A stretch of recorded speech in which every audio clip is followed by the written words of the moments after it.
How do we listen and speak at the same time over a communication channel?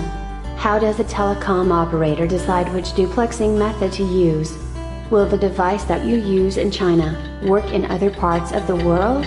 Hi everyone, welcome back to the world of long-term evolution, 4th generation communication system.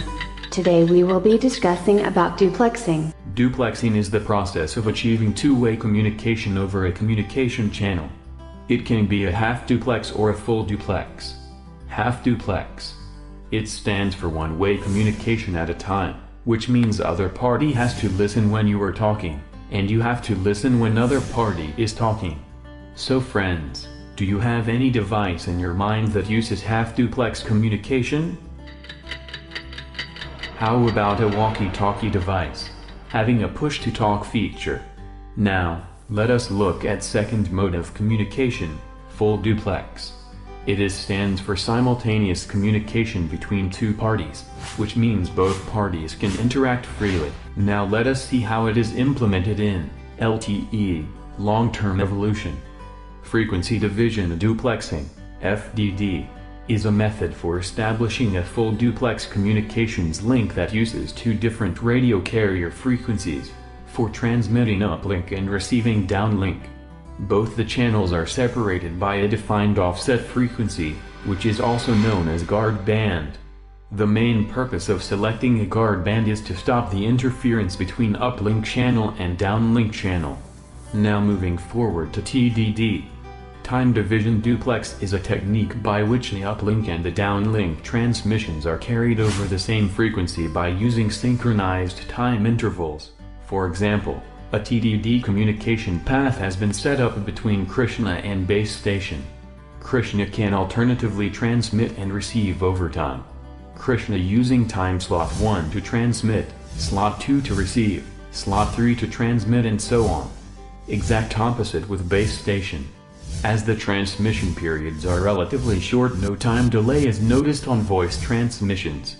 In between time slots, there are certain guard periods, so that signals traveling from base station can arrive at Krishna before the Krishna starts transmitting.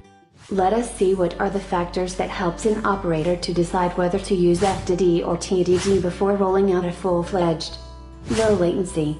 FDD offers very low latency, since transmit and receive functions operate simultaneously and continuously, whereas in TDD switch from transmit to receive incurs a delay that causes traditional TDD systems to have greater inherent latency. Equipment costs.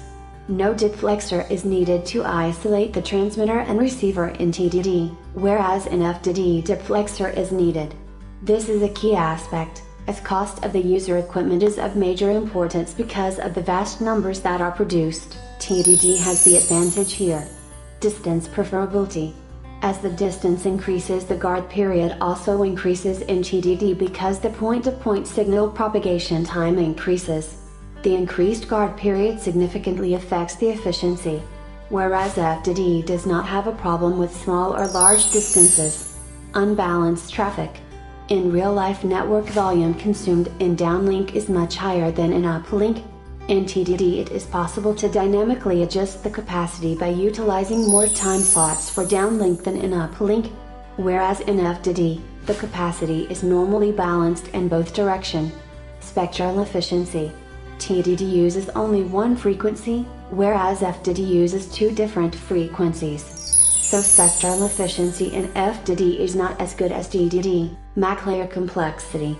MAC layer in TDD system is complex compared to FDD system, as it has to deal with accurate time synchronization between the systems, whereas in FDD there is no uplink and downlink switching mechanism at timescale. Ultimately it depends on the network operator to choose as per requirement, convenience or feasibility. As far as LTE is concerned, it is defined to support both the paired spectrum for frequency division duplex and unpaired spectrum for time division duplex. There is same 3GPP specifications for both duplexing method, 3GPP 36.847. While the majority of the global LTE market is based on FDD technology, TDD is expected to see increased adoption in the US, China, Australia, Middle East, Northern and Eastern Europe, and Southwest Asia to gain a more pronounced position in the global LTE market. Keeping an eye on the future market, modern devices are being manufactured with support for both time division duplexing and frequency division duplexing. So, next time when you buy smartphone, check which technique is used by your service provider and check the frequency bands supported by your smartphone. In the next video we will talk about shared medium technique, which is multiple